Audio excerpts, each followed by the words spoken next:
Dokter Catherine mulai menceritakan kepadaku tentang semua hal yang tercatat pada lontar emas itu. Aku mengingat malam itu, di bawah naungan lampu berwarna kekuningan dan suara hujan yang berisik.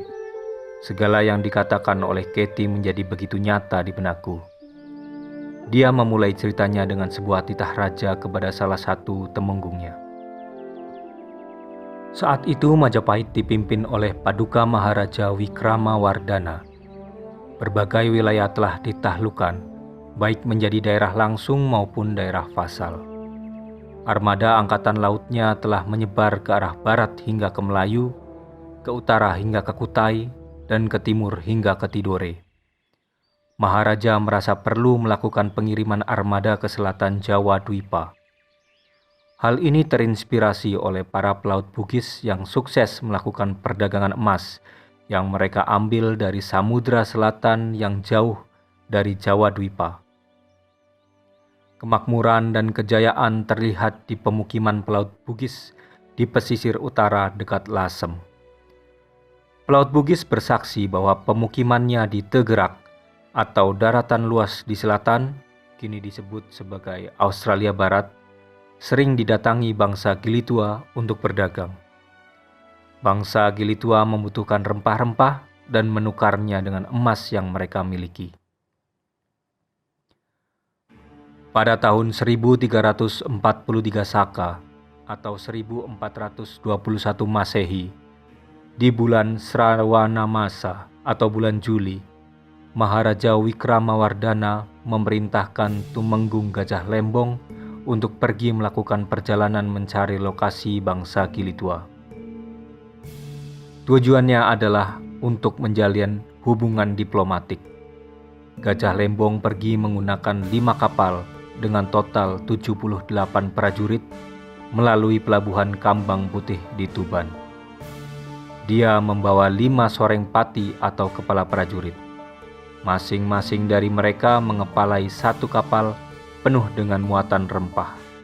Mereka adalah Bre Demong, Bre Madukara, Bre Tandes, Bre Lancap, dan Uleng Tepu.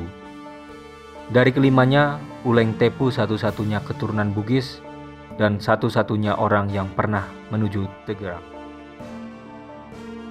Mereka bergerak mengandalkan 3 layar pada kapal bercadik. Menuju timur, kemudian berbelok melalui Selat Bali, terus menuju ke selatan. Mereka sempat berhenti sejenak di Pulau Bali, di sebuah daerah bernama Pulukan, untuk menambah persediaan makan dan air. Hal ini sebagai persiapan untuk mengarungi samudra luas tanpa daratan. Banyak buah asam yang mereka bawa sebagai persediaan makanan. Selain karena awet dalam perjalanan jauh, asam juga mengandung gula sebagai penambah energi. Beberapa saat di Pulau Bali, Gajah Lembong dan para soreng pati mengarungi Samudra Hindia. Samudra yang keras dan tak kenal ampun menyebabkan beberapa orang prajurit gagal di bulan pertama. Mereka gugur akibat daya tahan tubuh yang menurun, kekurangan makanan bergizi, dan terpapar angin laut. Gajah Lembong mengadakan upacara buang mayat menggunakan tradisi Hindu. Pada suatu malam, layar kapal terkulai lemah. Angin sama sekali tidak berhembus. Bintang dan bulan terlihat jelas. Permukaan laut yang tenang memantulkan cahaya langit seperti cermin, menyebabkan batas horizon antara laut dan langit menyatu. "Besok akan ada badai besar, Tuan," Uleng Tepu memperingatkan Gajah Lembong. "Peringatkan kapal lainnya untuk bersiap-siap menghadapi badai," perintah Gajah Lembong. Uleng Tepu menerima perintah Gajah Lembong untuk memberikan isyarat kepada prajuritnya untuk meniup sangkala. Di malam yang sunyi itu, suara sangkala sangat jelas terdengar. Kapal-kapal yang lain bersautan meniupkan sangkala sebagai tanda mendengarkan peringatan badai. Segera setiap kapal menurunkan layarnya, bersiap-siap menghadapi badai esok harinya. Benar saja, ketika sang surya terbit, dari arah barat samar-samar terlihat awan hitam besar menghadang. Saat ini, angin bertiup mulai kencang. Gajah Lembong memerintahkan para prajurit untuk mengikatkan badannya ke kapal. Dek kapal pun sudah kosong. Semua barang bawaan telah aman masuk ke lambung kapal dan terikat dengan kencang. Salah seorang prajurit melemparkan jangkar supaya kapal tetap seimbang ketika terkena ombak. Kini suasana gelap menyelimuti rombongan. Satu kapal dengan yang lainnya sudah tidak terlihat. Mereka berkomunikasi melalui tiupan sangkala supaya tidak saling tabrak. Uleng Tepu mengambil kemudi nahkoda. Dia mengarahkan kapal tegak lurus terhadap arah datangnya ombak besar.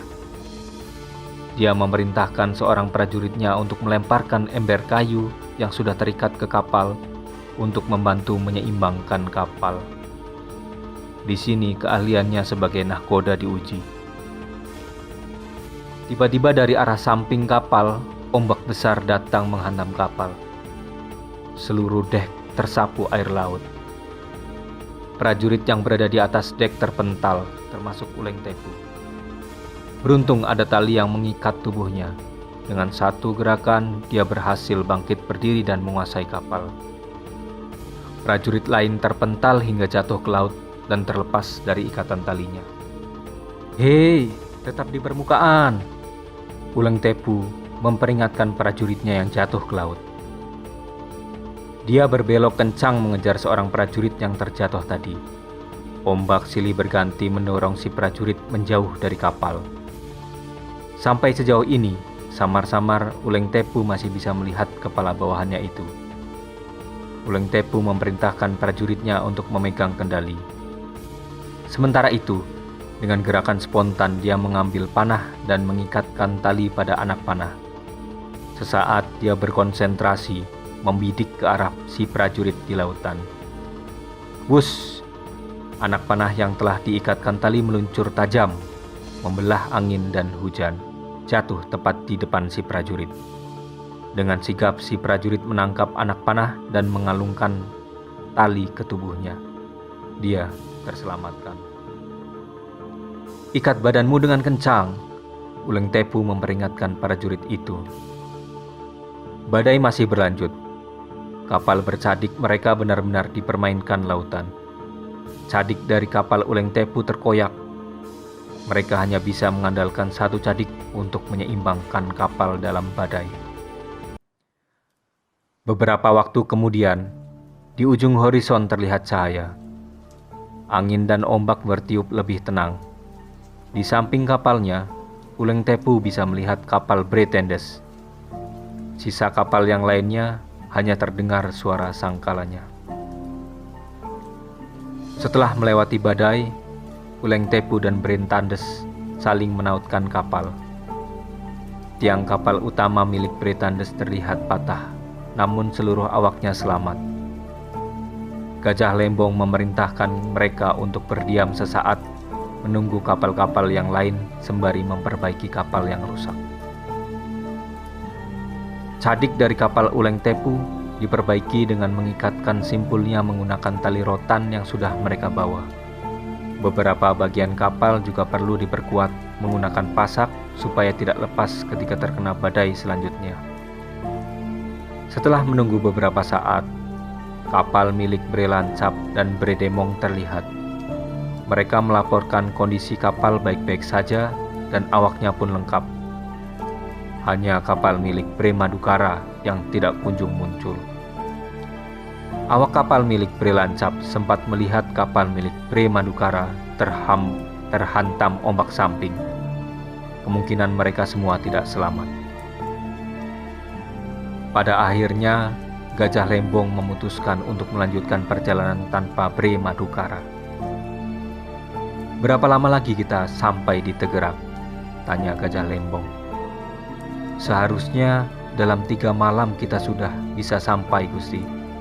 Mengingat badai yang kita alami, menurut perhitungan saya setidaknya kedatangan kita mundur 2 malam," jawab Uleng Tepu.